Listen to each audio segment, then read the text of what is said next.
একটা ইউনিয়ন পরিষদের ক্ষমতা দখল করার জন্য যে নির্বাচন হয় আমাদের দেশে, এইটার জন্য দেখা যায় অনেক সময় 2-10টা লাশ পড়ে যায়। একটা আসনে জাতীয় সংসদের নির্বাচনে এমপি পদপ্রার্থীদের নির্বাচনকে কেন্দ্র করে দেখা যায় 2-10-20টা লাশ পড়ে যায়। আমাদের দেশের মতো ছোট্ট একটা দেশের একটা জাতীয় নির্বাচনকে কেন্দ্র করে শত শত লোকের লাশ পড়ে যায়।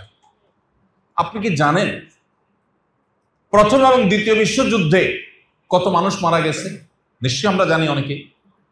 কোটি কোটি মানুষের জীবন দিতে হয়েছে এই সমস্ত যুদ্ধগুলোতে, কোটি মানুষের জীবন দিতে হয়েছে। অথচ মুহাম্মদ সাল্লাল্লাহু আলাইহি ওয়াসাল্লাম তার জীবনে এতগুলো যুদ্ধে অংশগ্রহণ করেছেন, এতগুলো অভিযানের নেতৃত্ব দিয়েছেন অথবা অভিযান নির্দেশ পরিচালনা করেছেন। তিনি ইহুদিদের বিশ্বাসঘাতকতার কারণে বিচারিকভাবে তাদের উপরে যে দণ্ড কার্যকর করতে হয়েছে সেগুলোকে বাদ দিলে সরাসরি সম্মুখ যুদ্ধে যে মানুষগুলো মারা গেছে তার সময় সে মানুষগুলোর সংখ্যা দুই পক্ষের, মুসলমানদের শত্রু পক্ষের উভয় পক্ষের নিহত মানুষের সংখ্যা 1000 পর্যন্ত পৌঁছায় না। এত বছরে এতগুলো যুদ্ধে মাত্র 400-500 মানুষের জীবন দিতে হয়েছে তার আদর্শকে বাস্তবায়ন করার জন্য। ভাইরা আমার, ওহুদের যুদ্ধে একজন সাহাবীকে নবী সাল্লাল্লাহু আলাইহি ওয়াসাল্লাম তার তরবারিটা দিলেন, দিয়ে বললেন যাও তুমি লড়াই করো। এটা ছিল তার পক্ষ থেকে একটা প্রেরণা যে একজন যোদ্ধা যে নবীজির তরবারিটা হাতে পেয়েছেন তখন তার মধ্যে একটা জোশ কাজ করবে, তিনি বীর দর্পে যুদ্ধ করবেন। তিনি রণাঙ্গনে প্রবেশ করলেন। তিনি বীর দর্পে যুদ্ধ করতে করতে হঠাৎ দেখতে পেলেন দূরে কোথাও দেখা যাচ্ছে যে কোনো একটা মরা লাশের সঙ্গে কোনো একটা বিকৃতি করা হচ্ছে, কোনো একটা অমানবিক আচরণ করা হচ্ছে, ঝাপসা বোঝা যাচ্ছে।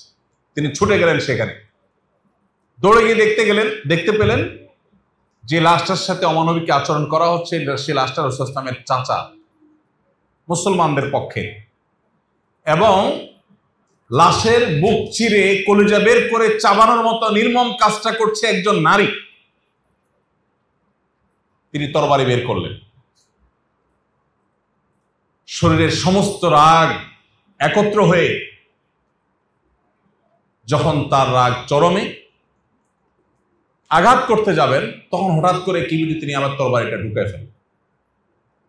পরবর্তীতে তিনি বললেন যে আমি যখনই এই অমানবিক কাজ দেখে তাকে আঘাত করার সিদ্ধান্ত নিলাম, আমার মনে হলো এই তরবারিটা আমাকে যিনি দিয়েছেন সেই মুহাম্মদ সাল্লাল্লাহু আলাইহি ওয়াসাল্লাম জীবনে কখনো কোনো নারীর গায়ে পোকা দেন নাই এবং এটাকে অ্যালাউ করেন নাই।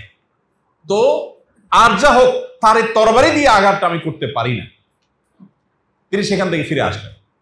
আপনি সেই ধর্মের অনুসারী, যে ধর্ম আপনাকে রণাঙ্গনেও এরকম রাগ চরম পর্যায়ে পৌঁছার পরেও, ক্রোধের সর্বোচ্চ পর্যায়ে দাঁড়ানোর পরেও আপনাকে মানবিকতার সবক দেয়, আচরণ আপনাকে করতে শেখায়, আপনি সেই ধর্মের অনুসারী।